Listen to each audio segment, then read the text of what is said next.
Lalu sejak kapan Imam Ahmad bin Isa dikatakan sebagai pendiri mazhab Ahmadi atau Al-Muhajiri?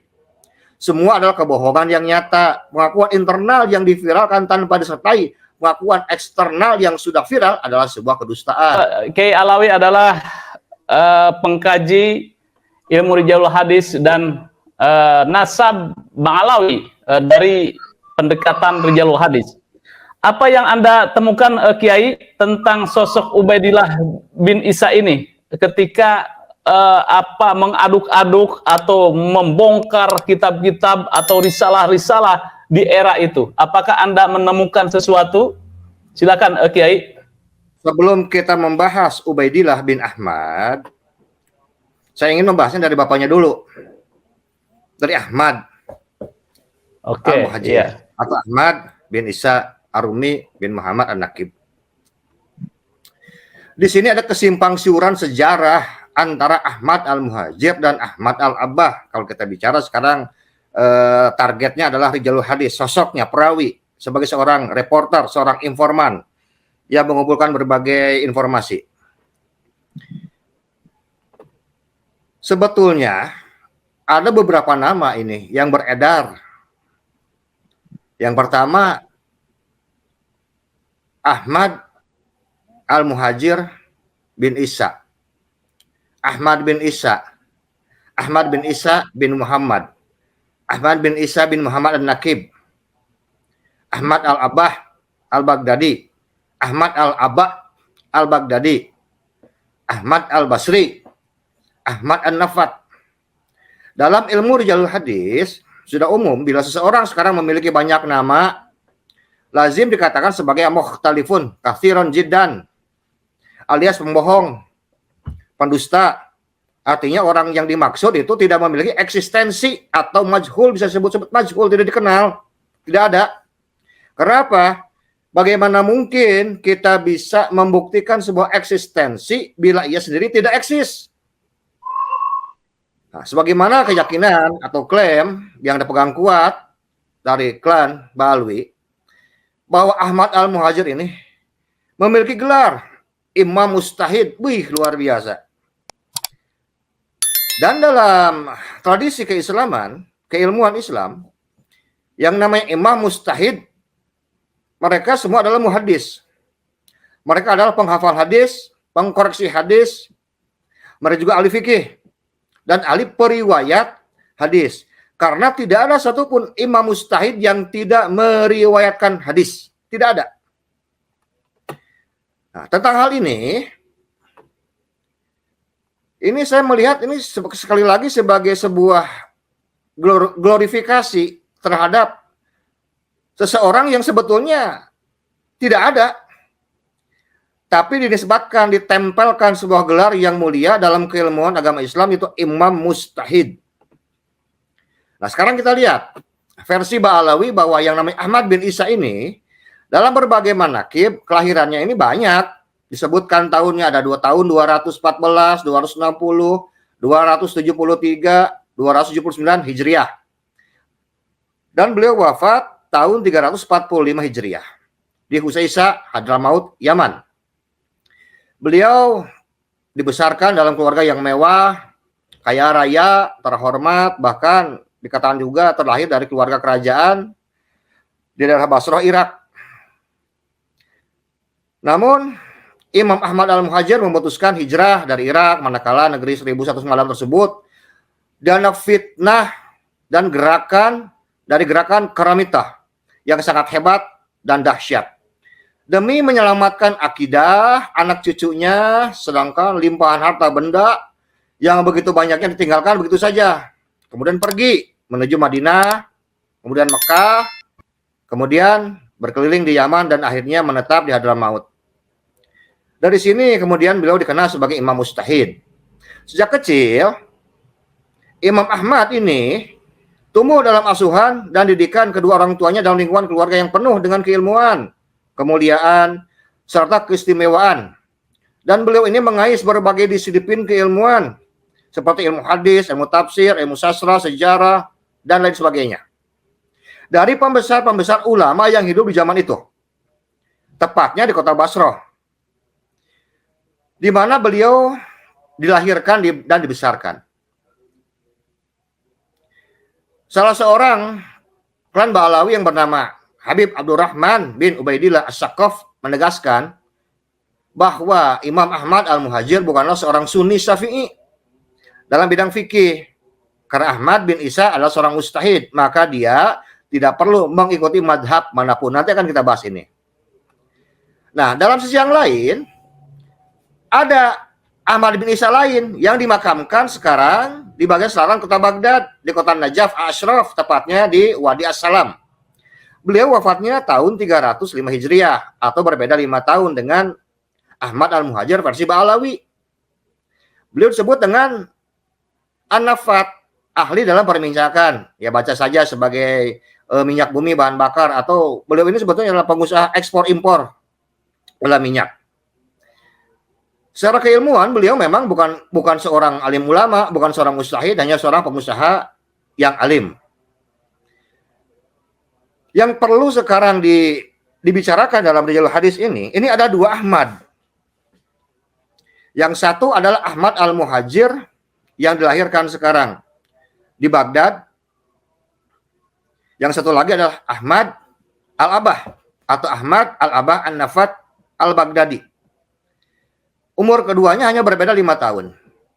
Yang menarik, baik sekarang Ahmad Al-Muhajir versi Ba'alawi dan Ahmad Al-Abah yang berada di Baghdad ini memiliki silsilah yang sama. Bin Isa Ar-Rumi bin Muhammad An-Naqib. Apakah sekarang Said Isa Ar-Rumi memiliki sekarang 2 istri dengan 2 putra sekarang yang sama-sama namanya Ahmad?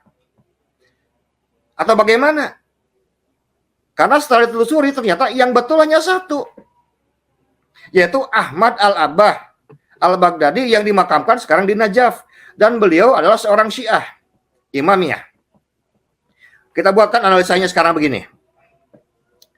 Bila semua kitab dan kesaksian menyebutkan bahwa Syahid Ahmad Al-Abah dimakamkan sekarang di Najaf, lalu siapakah yang dimakamkan di Hadramaut? Logikanya tidak mungkin orang yang sama punya kuburan lebih dari satu, kecuali yang satu asli dan yang satu palsu. 2. Syahid Ahmad Al-Abah An-Najafi adalah pengikut mazhab Syiah yang dimakamkan mendekati makam datuknya Sayyidina Husain di Karbala. Jadi mustahil beliau dimakamkan di Hadramaut. Kemudian, jika Ahmad Al-Muhajir yang sedari kecil dididik dan dibesarkan dalam suasana keagamaan Sunni yang kental, sebagaimana dalam riwayat keluarga kelompok Ba'alawi, banyak mengakui bahwa beliau ini bermadzhab Sunni Syafi'i. Lalu mengapa tidak ada catatan siapa gurunya? Mengingat beliau adalah seorang bangsawan dari keluarga kaya raya di Basrah waktu itu. Yang keempat, lalu mengapa juga tidak ada sejarawan di zamannya yang menuliskan bahwa Ahmad Al-Muhajir berguru kepada Syekh Anu dan Syekh Anu? Padahal katanya Imam Ahmad Al-Muhajir kecil ini mengais berbagai disiplin ilmu. Seperti tadi, ilmu hadis, ilmu tafsir, ilmu fikih, sastra, sejarah, dan lain sebagainya.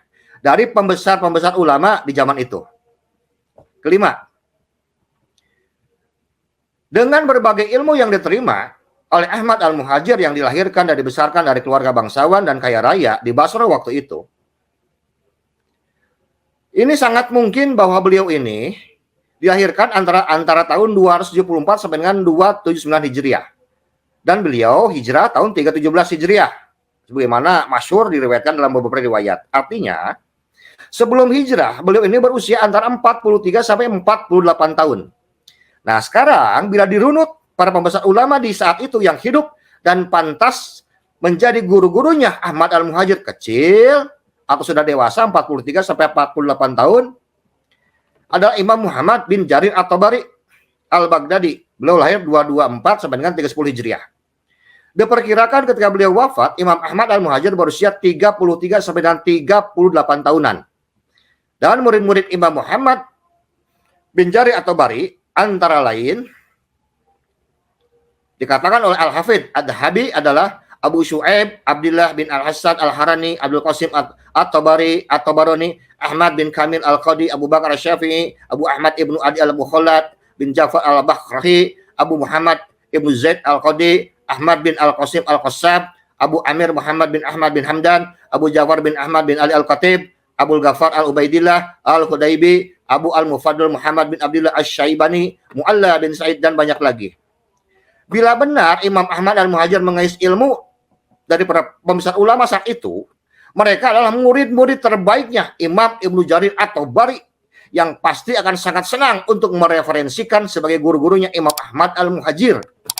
Tapi kenyataannya, tidak ada satupun riwayat yang mereka memiliki murid yang bernama Ahmad bin Isa, atau Ahmad bin Isa meriwayatkan beberapa orang dari mereka adalah guru-gurunya. Tidak ada sama sekali.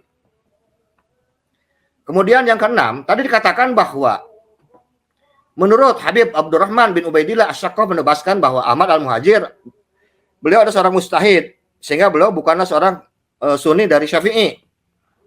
Maka beliau tidak perlu mengikuti madhab manapun. Sedangkan yang masyhur dalam dunia keislaman bahwa Imam Ahmad Al-Muhajir adalah seorang Sunni, dan pernyataan beliau yang menyatakan bahwa Ahmad bin Isa adalah seorang mujtahid, maka dia tidak perlu mengikuti madhab apapun, adalah pernyataan yang salah dan menyesatkan. Karena mayoritas mujtahid, fuqaha, dan ahli hadis semuanya bermadhab. Contoh, pendiri madhab Maliki, Imam Malik; pendiri madhab Hanafi, Imam Abu Hanifah; pendiri madhab Syafi'i, Imam Syafi'i; pendiri madhab Hambali ada Imam Ahmad bin Hanbal, dan semuanya adalah mujtahid mutlak mustakil. Pertanyaannya, lalu sejak kapan Imam Ahmad bin Isa dikatakan sebagai pendiri madhab Ahmadi atau Al-Muhajiri? Semua adalah kebohongan yang nyata. Pengakuan internal yang diviralkan tanpa disertai pengakuan eksternal yang sudah viral adalah sebuah kedustaan. 7. Dikatakan tadi bahwa Ahmad Al-Muhajir pada tahun 317 itu meninggalkan Basrah, hijrah ke Madinah sampai tahun 318. Berarti beliau 1 tahun dari Basrah ke Madinah, 317 sampai 318. Kemudian pada tahun 318 Hijriah beliau ke Mekah untuk menunaikan ibadah haji dan tinggal di sana sampai tahun 320. Artinya 1 tahun di Madinah, 2 tahun sekarang beliau menetap sekarang haji di Mekah. Hanya ini tidak masuk akal. Kenapa? Tidak masuk akal. Karena yang masyhur bahwa pada tahun 317 Hijriyah di Mekah terjadi pembantaian besar-besaran sejumlah kurang lebih 30.000 jamaah haji oleh gerakan Qaramitah. Maka tidak mungkin sekarang ketika sekarang Imam Ahmad Al-Muhajir dari Basrah 317, kemudian beliau berangkat ke Madinah, berangkat lagi sekarang ke Mekah, yang waktu itu masih dikuasai secara penuh oleh gerakan radikal dari sekte Syiah Ismailiyah dengan mengatakan yang menyatakan dirinya sebagai gerakan Qaramitah. Ini sulit dipercaya, ada 2 riwayat yang bertentangan. Karena mustahil, karena kan beliau mengatakan bahwa beliau pergi itu kan dengan anak istrinya, berikut 70 orang pembantunya untuk menyelamatkan akidah sunninya. Kemudian ini seolah-olah beliau seperti masuk sekarang bukan hanya ke kandang singa masuknya, tapi beliau ini masuk ke kandang pembunuh berdarah dingin, seperti memberikan nyawa. Ayolah. Jadi ini sebuah kisah sebetulnya yang tidak logis dan tidak masuk akal sama sekali. Nah, riwayat tentang pembunuhan besar-besaran tentang sekte Qaramitah ini diriwayatkan secara detail oleh Imam Ibnu Jarir At-Tabari dalam kitab Tarikhul Umam wal Muluk, kemudian oleh Ibnu Katsir dalam kitab Bidayah wal Hidayah, kemudian juga oleh Ibnu Asir dalam kitab Al-Kamil fit Tarikh. Sekarang itu analisa pertama. Sekarang analisa yang kedua. Ahmad Al-Abai itu diyakini sebagai penganut mazhab Syiah Imamiyah, yang makamnya itu di Najaf, Irak. Sedangkan Ahmad Al-Muhajir itu oleh Ba'alawi diyakini sebagai penganut Sunni Syafi'iyah. Yang kedua. Kedua Ahmad ini diklaim memiliki silsilah yang sama-sama bin Isa Ar-Rumi bin Muhammad An-Nakib. Kok bisa? Mungkinkah mereka adik kakak? Beda ibu? Karena memiliki silsilah ke atas yang sama. Ataukah Sayyid Isa Ar-Rumi memiliki 2 orang putra yang sama-sama namanya Ahmad? 3. Menurut Ba'alawi, Ahmad Al-Muhajir seorang imam dan mujtahid, bukan seorang pengusaha ekspor impor minyak. Menurut Syiah, Ahmad Al-Abai itu pengusaha ekspor impor minyak, bukan seorang mujtahid dan seorang ulama. 4. 2 orang yang berbeda, yang satu bermadzhab Syiah, yang hidupnya di Baghdad dan wafat di Najaf, Irak, yang makamnya dibangun pada abad ke-4 Hijriah. Tapi dalam waktu yang hampir sama, beliau juga seorang Sunni Syafi'iyah yang hidup di Basra dan wafat di Husaisah, Yaman, dan makamnya dibangun pada abad 9 Hijriah. Bagaimana penjelasan logisnya bahwa Ahmad Al-Muhajir yang wafat pada abad ke-4 Hijriah, tapi makamnya baru dibangun abad ke-9 Hijriah? Lalu disimpan di manakah mayatnya selama 500 tahun tersebut? Terakhir 5. Apa bisa dua orang yang berbeda hidup dalam satu nama dengan berbagai profesi berbeda, aktivitas yang berbeda, hidup yang berbeda, dan matinya pun berbeda, berbeda tempat, memiliki istri dan anak yang sama, jumlah istri dan anaknya sama, bahkan nama istri dan anak-anaknya pun sama? Mungkinkah seperti itu? Begitu Pak Yusuf. Pada abad ke-4 kan itu kata keluarganya cuma 3 anaknya. Tiba-tiba abad 9 ada satu keluarga baru jadi 4. Sekarang tiba-tiba jadi Ubaidillah. Itu dari mana? Itu kartu kakak baru. Ya. Sosok Ubaidillah. Nah, sosok Ubaidillah kira-kira perbandingannya bagaimana nih Pak Kiai? Ya, kalau dalam ilmu Rijalul Hadis, Ubaidillah itu ya jelas tidak ada. Karena anaknya Ahmad Al-Abad cuma 3. Muhammad, Ali, sama Husain. Ubaidillah itu nggak ada. Karena ini sudah saya cek satu dari mulai Abdullah, Abdillah, Ubaidillah, Ubaidullah bin Ahmad bin Isa itu tidak ada. Itu saya ngecek itu kurang lebih 50 kitab itu, Pak Yusuf, itu nggak main-main. Lebih dari 4.000 jalur periwayatan. Dan itu saya tutup riset saya itu dalam kitab Ad-Durrul Mansur karangan Imam Jalaluddin As-Suyuti. Beliau itu meriwayatkan 7.355 hadis riwayat. Kalau beliau itu meriwayatkan kan kalimatnya misalnya wa akhraja Al-Bukhari fi sahihi wa Abu Daud fi sunani. Terus jadi nama imam dan nama sekarang kita ini disebut. Dan itu dari abad-abad pertama itu disebut. Kalau beliau sekarang qala Imam Malik, qala Syafi'i, qala Ahmad itu disebut satu-satu. Andaikan sekarang betul bahwa Ahmad bin Isa atau sebut dengan Ahmad Al-Muhajir adalah seorang imam mustahid, lalu kenapa dalam kitab Durrul Mansur karang Imam Jalaluddin As-Suyuti tidak teriwayatkan satu pun? Sedangkan ratusan ulama di sana disebutkan, termasuk al-muhaddis, al-faqih, mustahid, baik dari mustahid mutlak mustakil, mustahid mutlak ghair mustakil, mustahid madzhab, mustahid murajih, semua disebutkan. Karena yang kita tahu dalam madzhab Syafi'i bahwa Imam Jalaluddin As-Suyuti adalah di mana berakhirnya semua sanad keilmuan dalam ilmu hadis. Mungkin nanti bisa dilengkapi lah oleh Dr. Ribut. Jadi betul-betul sangat tidak masuk akal dari awal pencarian sampai akhir itu memang tidak ada namanya. Apalagi kalau kita sekarang bicara masuk dalam kajian Sughra wal Istifadah. Wah, betul-betul tidak masuk sama sekali. Karena kalau kita bicara sekarang Sughra wal Istifadah, kita harus bicara fakta logis. Di sana ada 6 yang harus dibahas. Dan yang harus dipahami bahwa surah Al-Istifadah itu ada 2. Ada surah Al-Istifadah itu kan kisah laisa bil kalam dan ada juga kisah bil kalam. Dan yang terakhir itu ada Sughra laisa istifadah. Dia Sughra tapi tidak istifadah. Dan ini jarang dibahas.